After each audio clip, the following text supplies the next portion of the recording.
অনুষ্ঠিত হয়ে গেল ডোমকল সায়েন্স একাডেমিতে কৃতির সংবর্ধনা ও দ্বাদশ শ্রেণীর বিদায় অনুষ্ঠান। ডোমকল ব্লকের শিক্ষাক্ষেত্রে এক উল্লেখযোগ্য মুহূর্তের সাক্ষী থাকল ডোমকল সায়েন্স একাডেমি। রবিবার ডোমকল শহরের এই স্বনামধন্য শিক্ষা প্রতিষ্ঠানে অনুষ্ঠিত হল নিট ইউজি পরীক্ষায় সফল ছাত্রছাত্রীদের সংবর্ধনা এবং দ্বাদশ শ্রেণীর বিজ্ঞান বিভাগের পড়ুয়াদের বিদায় অনুষ্ঠান। অনুষ্ঠানে নিট ইউজি পরীক্ষায় উত্তীর্ণ কৃতি ছাত্রছাত্রীদের ফুল ও সম্মাননা প্রদান করেন।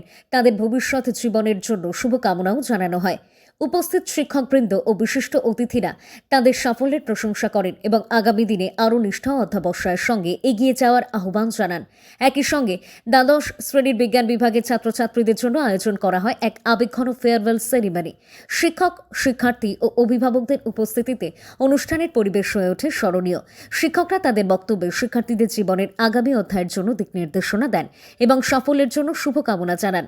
অনুষ্ঠানে বক্তব্য রাখতে গিয়ে একাডেমির ছাত্র আকিব হোসেন বলেন, আগে মনে করা হতো মেডিকেল কোচিংয়ের জন্য বড় শহরে যেতে হবে, কিন্তু বর্তমানে ডোমকল সায়েন্স একাডেমিতে উন্নত মানের বিজ্ঞান শিক্ষা ও মেডিকেল প্রস্তুতির সুযোগ থাকায় স্থানীয় ছাত্রছাত্রীরা খুবই উপকৃত হচ্ছে। দীর্ঘদিন ধরেই ডোমকল সায়েন্স একাডেমি অভিজ্ঞ শিক্ষক মণ্ডলীর মাধ্যমে বিজ্ঞান শিক্ষা ও নিট প্রস্তুতির ক্ষেত্রে ধারাবাহিক সাফল্যের নজির গড়ে তুলেছে। নিয়মিত পাঠদান, পরীক্ষাভিত্তিক মূল্যায়ন ও শৃঙ্খলাবদ্ধ পড়াশোনার মাধ্যমেই এখানকার শিক্ষার্থীরা বিভিন্ন প্রতিযোগিতামূলক পরীক্ষায় সফলতা অর্জন করছে। এই অনুষ্ঠান ডোমকল ও পার্শ্ববর্তী এলাকার শিক্ষার্থীদের মধ্যে নতুন করে উৎসাহ ও অনুপ্রেরণা যোগালো বলে মনে করছেন অভিভাবক মহল। ফেব্রুয়ারি মাসের 21 তারিখে ক্লাস 11 এর একটা অ্যাডমিশন টেস্ট আছে। আমাদের এখানে শুধু সায়েন্স বিভাগ যেহেতু আছে, অ্যাডমিশন টেস্ট নিয়ে আমরা তবে ভর্তি নিই, পাস করলে ভর্তি নিই। তো আমাদের সেই পরীক্ষাটা আগামী ফেব্রুয়ারি মাসের 21 তারিখে বেলা 12টার সময় হবে।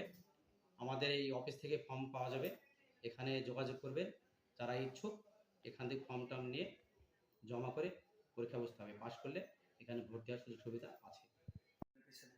আমার সাফল্যের পেছনে ডোমকল সায়েন্স একাডেমি অবদান যথেষ্টই রয়েছে, কারণ আমার যেসব ফ্যাকাল্টিসগুলো রয়েছে, নিটের যেসব ফ্যাকাল্টি, যেমন মিস্টার হাসানুজ্জামান স্যার, তারপরে মাঙ্গল স্যার এবং আরও যেসব ফ্যাকাল্টি রয়েছেন, তার সঙ্গে সঙ্গে আমি ক্লাস 11 অ্যান্ড 12 এর আমাদের ফ্যাকাল্টিদেরকেও আমি ধন্যবাদ জানাবো, কারণ তারা যদি না থাকতো আমার পাশে তাহলে এই সফলতা আসতো না। তুমি যারা এখন এইচএস নিয়ে পড়ছে তাদেরকে তুমি কি উপদেশ দেবে যে নিট নিয়ে? যারা এখন এইচএস নিয়ে পড়ছে তাদেরকে আমি উপদেশ দেব যে তারা এইচএসটা যেমন যেমন তাদের কাছে গুরুত্বপূর্ণ, তেমন ঠিক তাদেরকে ফিউচারের জন্য ভাবতে হবে। তাই এইচএস এর মার্কসটা যেমন গুরুত্বপূর্ণ রয়েছে জীবনে, তেমন নিটের যে রেজাল্টটা, মানে এক কথায় ওর যে এমবিবিএস বলেন বা যে কোনো কোর্স কম্পিটিটিভ এক্সামটাও গুরুত্বপূর্ণ রয়েছে। তাই দুটোকেই একসাথে করার আমি পরামর্শ দেব। কি বলবে, এই ধারণাটা ঠিক না ভুল? প্রথমত, যখন পুরোপুরি নিটটা অফলাইন ব্যবস্থার উপর ডিপেন্ডেন্ট ছিল, তখন আমরা ভাবতাম যে অ্যালেন, আকাশ এরকম নামি দামি ইনস্টিটিউটগুলো ছাড়া আমাদের নিটের মতো এত অল ইন্ডিয়া বেসিস বড় এক্সাম ক্র্যাক করা কখনোই সম্ভব ছিল না।